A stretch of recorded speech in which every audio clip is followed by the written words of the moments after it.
אני עדיין לא זוכר, יש לי פלאש. אני רק ראיתי בצילומים, אני לא זוכר את כל האירוע פיצוץ, ממש לא. אני רק זוכר את עצמי רץ כלפי חוץ וצועק מיכה, מיכה, מיכה. Rafi Biton essaye de recomposer les éléments qui lui reviennent en tête pour tenter de comprendre ce qui s'est passé la veille, de l'autre côté du mur, à moins de 3 mètres de lui. Le terroriste est passé juste devant sa boutique avant de se faire exploser dans la boulangerie voisine. La police était déjà à sa recherche, mais il était déjà trop tard. Yossi Valtinsky, qui a déposé sans le savoir le terroriste sur le lieu de son attentat, avait pressenti la chose. À 9h17, selon son téléphone, Yossi demande au terroriste qu'il avait pris en stop de descendre de sa voiture et appelle immédiatement la police. Il reste en ligne plus de 4 minutes. Le commissariat le plus proche se trouve à moins de 2 km, soit à 2 minutes en voiture. 2 véhicules sont envoyés, mais le temps passe et le terroriste déambule déjà dans les rues d'Elat. Il se trouve alors dans le quartier d'Isidore et à 9h36, il se fait exploser dans la boulangerie. Selon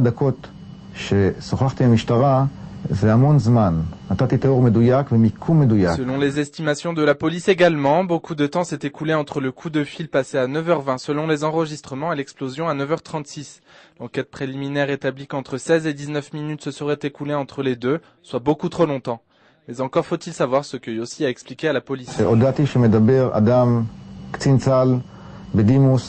לא אדם שתימהוני או אדם שרק מעריך, אלא אדם שיודע על מה הוא מדבר, אדם שבוודאות די גבוהה מדבר על חשוד שעומד לבצע מעשה. Le rapport de la police établit que la description de Valtinsky n'est pas précise et ne correspond pas au témoignage. La police a agi sur les informations dont elle disposait à ce moment. L'enquête suit son cours.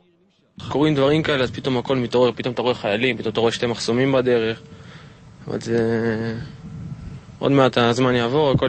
La police n'est pas la seule qui a échoué à arrêter le terroriste. L'armée qui est en charge d'empêcher les infiltrations par la frontière égyptienne n'a rien pu faire.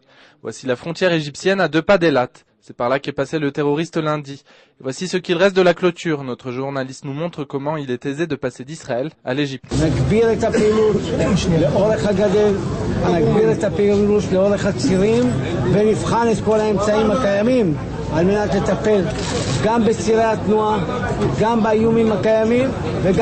Les habitants d'Elat, à leur grand soulagement, ne sont pas habitués à ce genre de promesses et les gens ont tenté de reprendre leurs loisirs, y compris du côté égyptien, en espérant que les leçons tirées de l'attentat de lundi empêcheront d'autres attaques.